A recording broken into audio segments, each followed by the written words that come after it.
Nuevamente con ustedes. Hoy quiero dar a conocer la construcción de un generador de ozono. Es mucha la información referente al tema, pero claro, nos remitiremos solo a la construcción. Solo mencionaré que este valioso equipo se emplea como un potente generador de ozono para desinfectar y esterilizar elementos en diferentes escenarios, bien sea hospitales, plantas de tratamiento para aguas residuales, tratamiento de diferentes problemas en la piel, odontología, industria alimenticia, sector agropecuario, entre otros servicios. En mi caso lo empleo para desinfectar y esterilizar frutas, verduras, leguminosas, cereales, productos cárnicos, agua, en fin. Este pequeño pero potente artefacto hace más de lo que se espera. El ozono se caracteriza por su poder oxidativo, siendo capaz de destruir y eliminar todo tipo de virus, hongo, bacteria, suciedad, todo lo que quiera. Su peso molecular es 48. Por tal motivo, se puede solubilizar con el agua a tratar. Cuando tratamos agua es mejor generar el ozono a una temperatura ambiente. Este proceso logra eliminar de forma más eficiente cualquier residuo, pero para conservar el ozono por largo tiempo es conveniente refrigerar de inmediato el agua tratada. Incluso conviene ozonizar agua refrigerada, con el fin de retener más cantidad de gas ozono dentro del agua. Otro punto importante que se debe mencionar es que los electrodos que se encuentran en el reactor no deben sufrir recalentamiento, ya que un excedente de temperatura destruiría el ozono, así que atentos a no dejar exceder los 35 grados centígrados. Por eso es conveniente trabajar el equipo en intervalos de 15 a 20 minutos, 15 a 20 minutos generando y 15 a 20 minutos en reposo. Otro método es circular aire seco y frío para mantener los electrodos en buenas condiciones. Este sistema es por medio de mangueras refrigeradas externamente por agua fría con cubos de hielo. El uso de silicageles para absorber la humedad que se pueda generar en el aire. Ya como recurso adicional se puede emplear un filtro de aire para limpiar el aire que deseamos circular por las celdas. Al ver que este aparato presta un servicio muy eficiente, me he dado en la tarea de acercar parte de la experiencia adquirida con él, ya que este tema abarca más de lo que podemos imaginar. Esto lo hago para que todos los interesados se animen a fabricar este sencillo pero potente elemento. Lo primero es la elección de las láminas que emplearemos como electrodos. El espesor y dimensiones determinará la eficiencia del generador. Hay unos datos de suprema importancia que no se deben subestimar. El espesor de las láminas puede ser similar o inferior al espesor del dieléctrico. Pueden emplear láminas de diferentes materiales.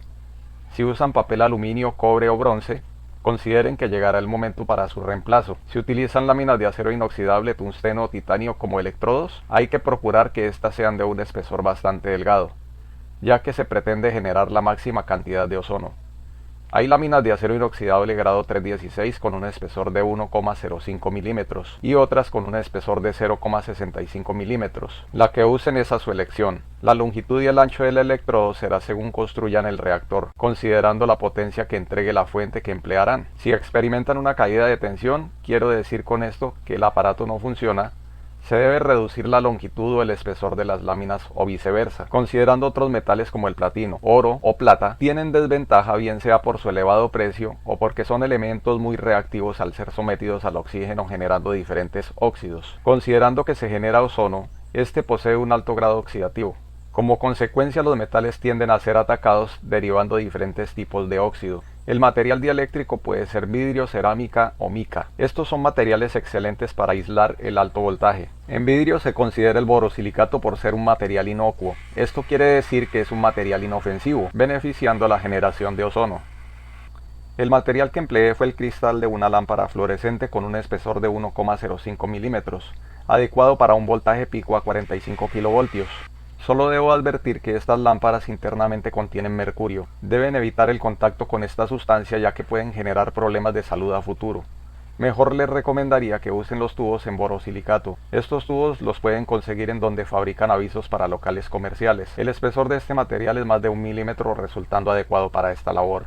Cabe destacar que entre más reducidos sean los tubos dieléctricos, va a existir más eficiencia en la generación del ozono. Considerando otro material aparte del cristal mencionado, la mica resulta ser mejor dieléctrico, debido a su resistencia mecánica, mientras que el cristal tiene la desventaja que se puede quebrar bien sea por exceso de calor o exceso de vibración de impacto. En caso de una lámina de mica se haría el diseño de un reactor de descarga plano y rectangular. Es más costoso tratar el agua con ozono que con cloro. Solo se generaría entre el 1 y 10% de ozono en cada recámara, considerando que en el aire se encuentra una concentración promedio del 20% de oxígeno.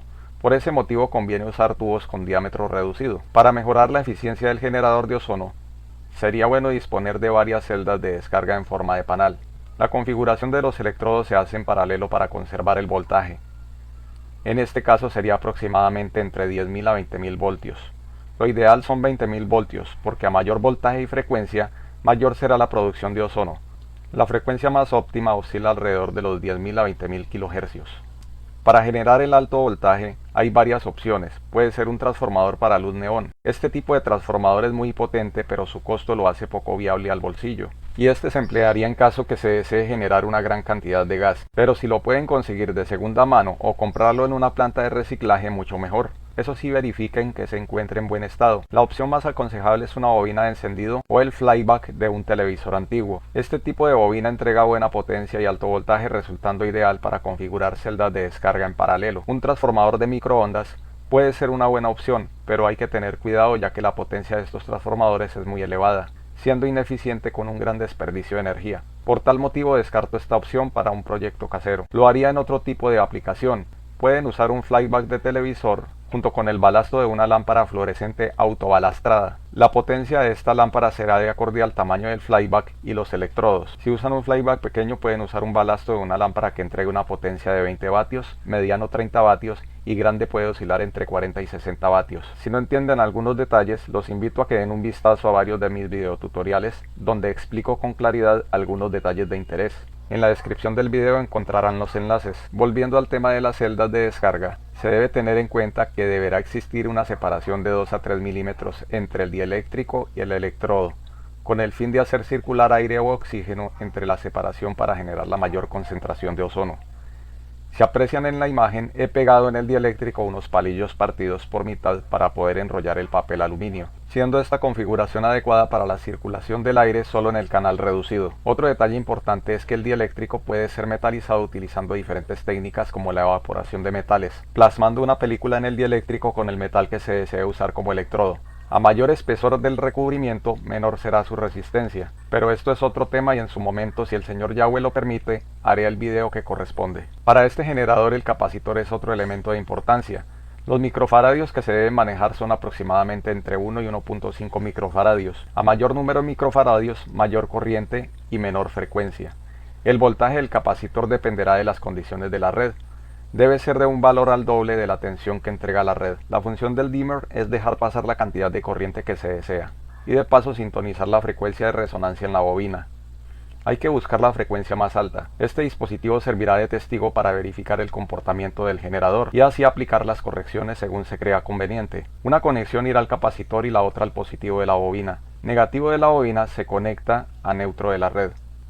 Ya ensamblando el reactor, el cual pasaré a explicar su construcción en breve, procedemos a conectar el chupete de alto voltaje con el cable al electrodo positivo. El otro cable del otro electrodo se irá a tierra. Enchufamos y ya a partir de ese momento deberá empezar a funcionar todo el conjunto. Esta sería la primera fase de construcción de un generador de ozono con celdas de placas paralelas. Si usamos electrodos en forma tubular estaríamos hablando de un generador de placas cilíndricas. Pasemos a la construcción del reactor en placas paralelas. Primero posicionamos el cristal que nos servirá de base. Luego se colocará el electrodo con polaridad negativa. A este electrodo le colocaremos un cable previamente preparado con las puntas desnudas. Para ajustar el electrodo y el cable pegaremos en todos los bordes cinta de enmascarar.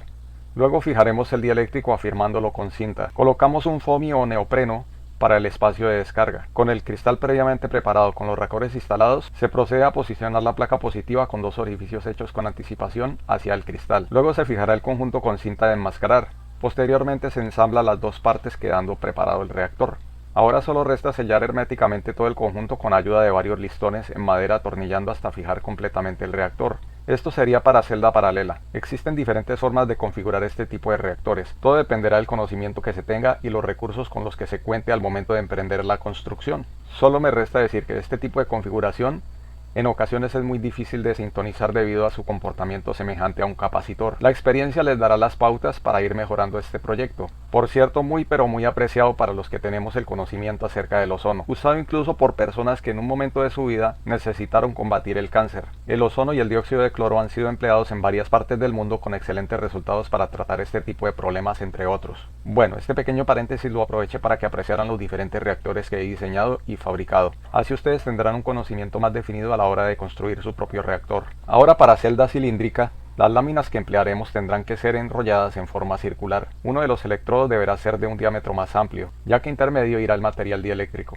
Una buena opción para ahorrarnos el doblez de las láminas es usar envases, bien sea de refresco o cualquier envase que ya no se utilizará más porque ha cumplido su propósito. Estos envases tendrán que ser lijados para retirar todo el impreso. Al momento de sellar los electrodos para cumplir con el propósito que es no dejar escapar el ozono, hay varias alternativas, entre las cuales mencionaré dos de ellas. La primera será tornear una pieza en madera haciendo varias perforaciones para acoplar una manguera y luego hacer el acople a los tubos del reactor. Se tendrá en cuenta que en el acople en madera deberá insertarse un cable que irá a uno de los electrodos. Después de haber preparado los dos acoples, los pegamos a los tubos del reactor sellando bien con resina epóxica, adicionando teflón si es necesario. También se puede hacer dos o más estrías a los acoples colocando dos O-ring o lo que crean conveniente. Esto con el fin de sellar cualquier fuga dentro de los tubos. Con el reactor terminado el resultado será algo como lo que aprecian. Ese color azul en medio de la oscuridad es el gas ozono que se está formando. La segunda alternativa será haciendo uso de un recipiente en cristal con sellado hermético. Con los electrodos preparados previamente los introducimos dentro del recipiente. Luego se procede a modificar la tapa de sellado, haciendo dos orificios no muy cerca tampoco muy lejos, ya que la tapa deberá sellar bien sin dejar fugas. También se harán dos orificios diminutos por donde se dejará cruzar los dos cables que irán a los electrodos. Tendremos que insertar las mangueras en la tapa teniendo en cuenta que una de las mangueras deberá ir en el interior del tubo y la otra manguera en el exterior del otro tubo. Bueno, ya el resto será el ensamble a los otros componentes según sea necesario. Si desean usar los tubos de lámparas fluorescentes deberán ser cuidadosos al momento de perforarlos. Pueden ayudarse con un mini taladro, perforando los extremos con una punta para esmerilar vidrio. Y al momento que se ha perforado el tubo, deberán retirarse por lo menos mientras se disipa el gas que contienen estas lámparas. Ojo, este gas es muy venenoso, por eso es necesario hacer el procedimiento al aire libre. Por ningún motivo dentro de una casa, mucho menos en un recinto cerrado. Por eso insisto en comprar los tubos donde fabrican avisos en neón. Bueno, esta sería una de las tantas maneras para configurar los electrodos del reactor. Ahora pasemos al diagrama del controlador o driver para este circuito. Este es un dimmer modificado de acorde a esta necesidad. Se hizo para controlar la bobina de encendido de coche. Veamos su construcción.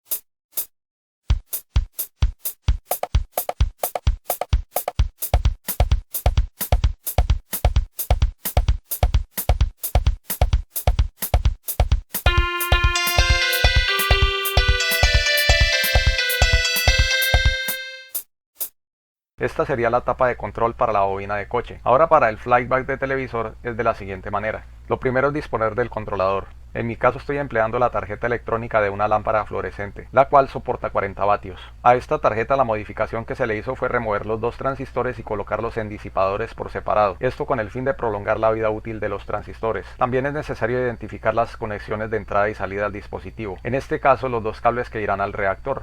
Siempre encontramos 4 terminales, de los cuales tendremos que eliminar los 2 que no nos van a servir. Por lo general he visto que siempre los posicionan a cada lado de un capacitor en poliéster. Esta otra tarjeta tiene las mismas características. Para verificar el asunto podemos dar la vuelta a la tarjeta y encontrar la pareja que necesitamos. Hay una alternativa adicional y es este tipo de tarjeta que se encuentra en los tubos fluorescentes T5 y T8. Estas serán las conexiones a la alterna y estas serán las 4 típicas conexiones de las cuales solo nos servirán estas 2. Si miramos detalladamente en el inductor, esta terminal es el final del bobinado y la otra terminal está ligada por un diodo y un condensador de poliéster. Bueno, sabiendo este detalle, ahora vamos a buscar el bobinado primario en el flyback. Midiendo entre todos los pines debemos ubicar la pareja que nos indique aproximadamente un ohmio de resistencia. Esto puede variar según el modelo del flyback. He encontrado valores aproximados a 1.4 ohmios. Para otros flyback hay otros métodos, los cuales dejaré para otro video tutorial, ya que este se ha hecho demasiado extenso. Vamos posicionando las puntas del multitester en cada pin. El orden puede cambiar, pero por lo general siempre vienen seguidos. Esto lo haremos hasta encontrar la pareja de pines correspondientes al primario. Estos pines los conectaremos a los terminales de salida en el circuito del foco ahorrador. Ahora con mucha precaución tomaremos el cable de alta tensión y lo llevaremos hacia los pines del flyback hasta que se escuche un gliss y se genere el arco eléctrico.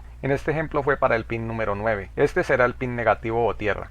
Solo corten las puntas que sobresalgan. Por ningún motivo corten los cables que en muchas ocasiones están conectados a los postes y por último suelden un cable al terminal negativo que posteriormente colocarán al terminal negativo del reactor. El terminal positivo irá al positivo del reactor. El aislamiento lo pueden hacer con resina epóxica, con cera de abejas, con silicona o con el aislante que ustedes tengan a la mano. Bueno, con esto listo necesitaremos una bomba, un recipiente para la bomba, mangueras transparentes para hacer los acoples que se necesitan. Adicional a esto será necesario utilizar algún tipo de masilla epóxica para sellar el empalme que se hace con estas mangueras, usando dos mangueras pequeñas acopladas a una más grande. La resina o masilla servirán para sellar y endurecer este conjunto. Luego se hará la inserción de dos mangueras pequeñas a las dos salidas de la bomba, esto con el fin de generar buena presión al aire saliente. Esta bomba al conectarla al reactor quedará algo así. Considerando que esto es como ejemplo, la manguera será más alargada según ustedes consideren. La otra manguera se conectará al otro acople. Seguido a esto se hará la conexión de una manguera de diámetro reducido a la cual se acoplará un gotero en borosilicato o una piedra difusora. Recomiendo el gotero. Este se consigue en una droguería.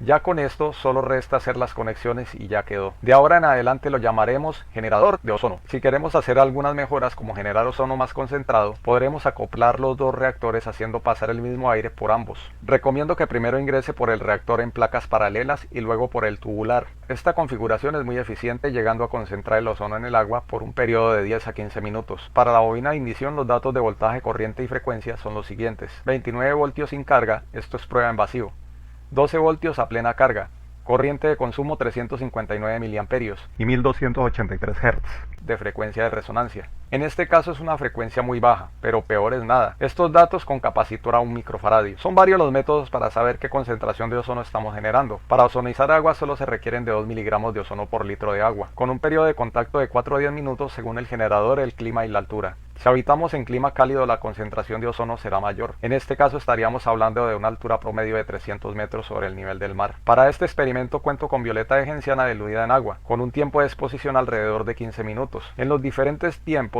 se observa la disminución del colorante hasta la extinción total. Esto nos indica que el generador está cumpliendo con su objetivo principal, que es entregar una concentración de ozono aceptable en condiciones normales. Si queremos una concentración elevada es necesario utilizar oxígeno puro, y para evitar una concentración excesiva de nitrógeno, el cual es venenoso, claro está en caso de emplear aire del ambiente, se hace indispensable utilizar al ingreso del aire un filtro con zeolita, la cual retiene gran cantidad de nitrógeno y contribuye a aumentar la producción de ozono. Bueno amigos, esto es todo por ahora, espero que les haya sido útil este video tutorial. Si es así, los invito a que se suscriban a mi canal, me regalen un me gusta y si el señor Yeshua me permite, nos veremos en un próximo video tutorial, ya que sin el Señor Jesucristo nada podemos hacer. Eso es en mi caso y lo he comprobado. Juan capítulo 15 versículo 5. Hasta una próxima.